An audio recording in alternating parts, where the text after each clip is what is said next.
right, I'm here with Bryan. Yep. And most of you, if you haven't followed him on Facebook, you got to follow him on Facebook. And I know you got a new tattoo. Yeah. So yeah. let's see that. Well, you still got the plastic on it. Yeah, it's nothing's bleeding. Yeah, but it's a work in progress. Okay, so they're still doing some more fill in. Yeah. I mean, Ethan looks great there. Yeah. It's a picture of him batting. It's from his last game, and that's from There's pitching. Yeah. Oh, cool. Yeah. So there's a lot of meaning. That was from his last game he played on September 15th. Yeah. September 15th, 2020. Yep. You went to practice on September 16th? Went to practice the next day, only because the game was canceled.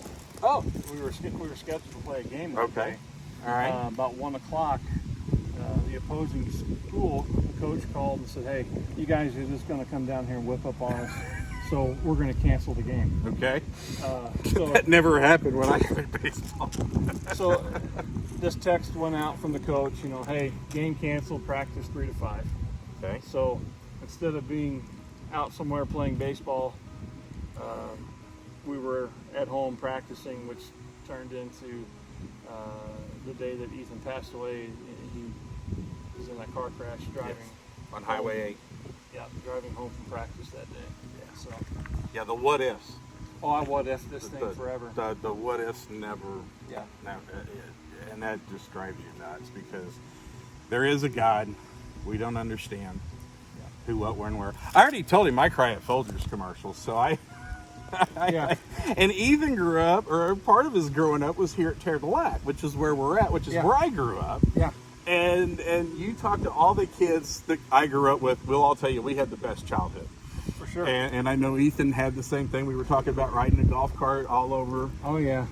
Yeah, I found out after he passed away. Some of the stories kind of creeped out, and his friends would say, "Yeah, we would take the golf cart around and we would drive around and find which beach had the most girls on it." What? And what? And that's where they would go swim. Yeah, and then you got to play frisbee, and you always got to hit the yeah. girls so you can get in there and get the frisbee. Yeah. But this is a great place to grow up. It gives the kids their independence out here, and they can bounce around and fish in all the lakes and do their thing, and have good, healthy teenage years. Yes, and that's exactly what it is here. Virtually no drug use. There was too much stuff to do. We were overstimulated between the hunting and the fishing and the golf and the tennis and shooting shotguns. We would load up on our motorcycles and go skeet shooting.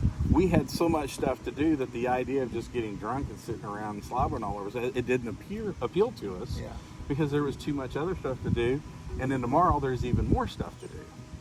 And it was just a great foundation. I'm glad Ethan got to experience part of that. Mm-hmm. The shame that he didn't get to experience a little bit more of it, or a whole lot more of it. And it just goes back to the what ifs. And I shared you the story about my friends that grew up here at Terre du Lac, and we all, even the high school kids, what if this would have been different and that would have been different. Yeah, it's a different lifestyle. I always joke around. I never heard a country song on Ethan's playlist until he moved out here. We only moved a few miles, but a lot of people didn't know that he didn't grow up here at West County School District from kindergarten. They thought, man, he's had to have been here all his life. But in fact, it was 7th grade. So, he was 7th, 8th, 9th, and then a few weeks in 10th grade here with the Bulldogs. And you would think that it was a lifelong friendship that they'd all experienced. Well, and I do want to take the moment to say this, because we were talking about my friends that passed away that grew up here at Terre du Lac. And to the kids that went to school with Ethan, man, Sherrie and Rod are in our hearts today. I can't imagine there's been more than a day or two that's ever passed where we haven't thought about them or saw somebody that looked like. So for the kids, first of all, this is still Dad. You can't ignore him at Walmart. You can't walk past him. All the kids that went to West County, you've got to go up and give the man a big hug forever. Sherrie's mother recently passed away. I never got to get that close to Rod's mother and father, but I tried. They weren't ready, and that's why the playing catch, even 42 years later, something to get out and talk about your loss, your love, the love of your life. I mean, let's face it, you loved your son more than you loved anybody else. So. You know, and that's the thing. I think a lot of times people are afraid to say his name. Yeah. And well, we don't want to make that. We don't want to upset you. Yeah. You're too big. You're too big. You're too big. They'll say he. Hey, Ethan. Ethan.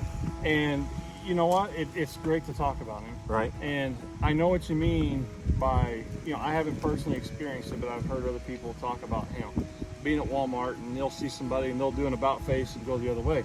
I've not experienced that, but you're not going to hurt my feelings. Your feelings have already been hurt, as bad as your feelings can get hurt. Yeah, I'm out here doing this because, listen, I want to keep his memory alive. I want to strengthen that legacy that he left us with. He was an awesome, remarkable kid. Yeah. And I want to talk about him daily. Yeah. And all the other parents that have experienced this for all the different reasons. I got several friends of mine who lost their children in war.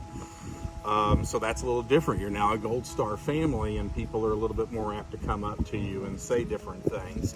But then the other people that were car wrecks, overdoses, whatever it is, the situations are always different, but the parent always loves their child.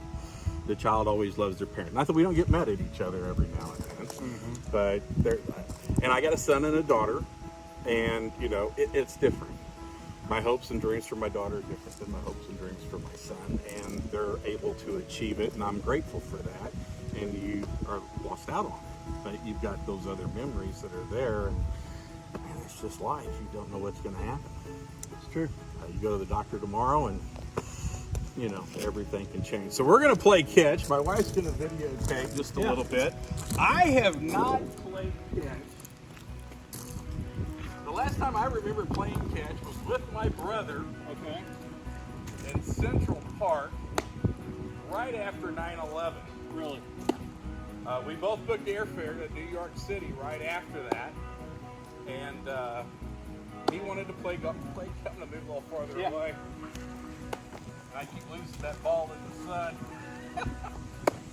And we played catch in Central Park. Other than that, I guess it had to have been something with my son. Yeah. So what catch is this? Well, an exact number, I don't know. We're in the 340s. 340. Yeah. 340 people. Yeah. Some complete strangers. Absolutely. They saw you or recognized you. Yeah, they would see the story somewhere, either ESPN or MLB or Today's Show or People Magazine or the St. Louis Post or wherever they found the story. Some have been YouTube, just searching and coming across it. So were you ever a Little League coach? Always. Always? Yeah.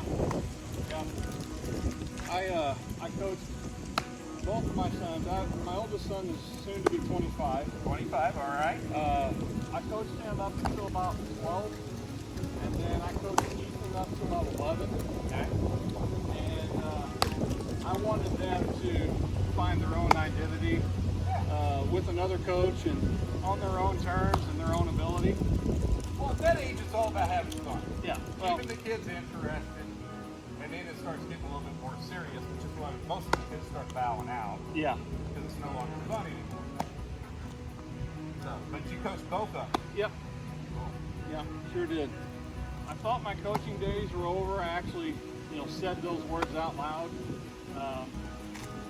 I kind of thought they went away when Ethan did. Right. But I'm recently remarried, so I have saw that. Congratulations. Thanks. I have a new stepdaughter. Her name's Chloe. She's 8.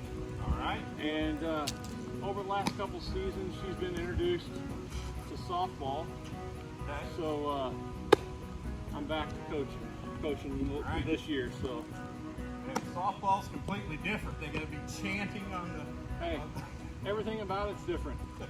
I was used to the energy of a boy and eye black, and now it's bows and braids and all these different.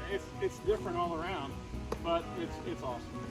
Well, it's all about keeping the child interested and having fun, and with all the electronics and stuff, how do you stimulate, the kids that want to come out and practice, much less actually play a game?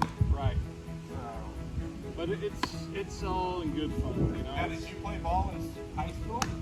I played football and basketball, but I stopped playing baseball before high school. Right when it becomes no fun anymore. Well, yeah, and I wish I would have stuck with it, Yeah. because I love the sport. You know, it's been, as far as a dad, baseball has been the cornerstone of my relationship with my sons. Being as a father-son activity, baseball has always been there the entire time. Now, what about between your dad and you? Not so much. Okay. Our dads were different, and their dads were absent because they worked all the time. Yeah. So we were that first generation that got to do stuff with our kids. Just because geographic dad working so far away, 6 days a week, there wasn't organized sports in the 30s and 40s like there is today. Well, it was in the 80s. Yeah, it was there, but it was with neighborhood kids. You know, it was just, pick-up games in somebody's backyard. And, that's just kind of how it was. Which, at the time, I just kind of figured that's the way it was. Right. And this ball we're playing catch with, and the glove, that was in Ethan's truck.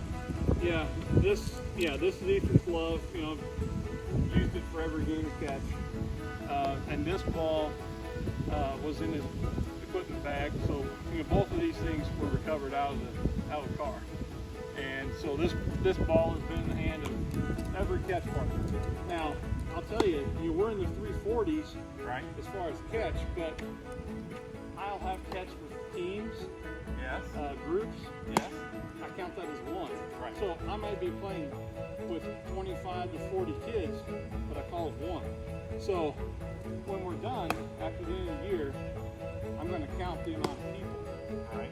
as well as seeing where we end. The goal was 365, but we're going to reach. We're going to change that goal. It's.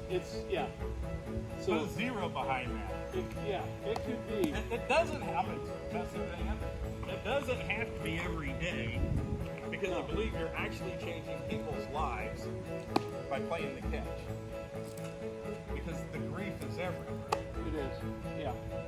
So many times, even with people I know or new friends that I'm meeting for the first time, they'll tell me, and I've heard this more than once, I didn't plan on telling you this, but, or I don't know why I'm sharing this, but, and they'll go on to tell their story. And it could be of loss, it could be of overcoming a drug addiction, it could be, there's been several things that have come up. Right. And for whatever reason, people get in this environment, and for me it's therapy. Yes. I wasn't the type that's going to seek traditional therapy and go sit on a couch and talk to somebody that had this nice piece of paper that was framed up that told me that, hey, that's the right person to listen to you, to help you. That wasn't me. So that's why, this therapy is my form of therapy. And for whatever reason, people will grab on to either the idea that I'm exposing my heart and I'm not holding back. Yeah. Maybe it's just this, this calmness, this rhythm of our conversation, the rhythm of the ball. I don't know. But people just feel the need to share. Well, they feel safe with you. They know how bad it was for you because that's how bad it was for them. And it's almost a form of like a group therapy at that particular point. Yeah. And that's why I say whether it's shooting baskets, going to the driving range, everybody that's gone through the grief can do something similar. If I could, can I talk to the kids at West County? Yeah. One more time? Let's go for it. And I'm going to ask the kids, I'm going to ask him a question.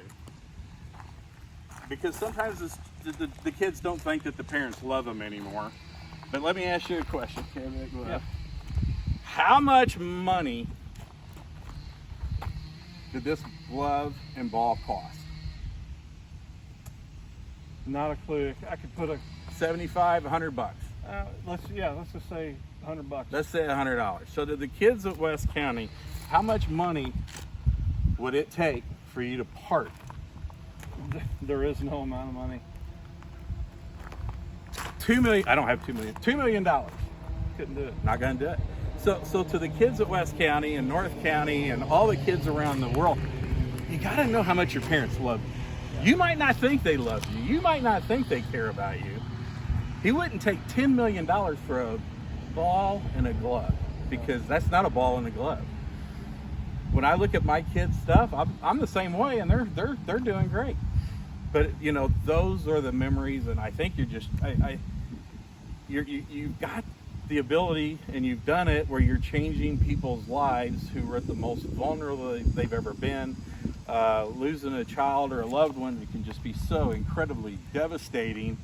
And as a big tough dude, to open up to everybody and let them see the grief, it makes it easier for big tough dudes to show the grief. And the wives need to see it, the moms need to see it, the daughters need to see it, and you've showed it to, I mean, you're on ESPN, Major League Baseball.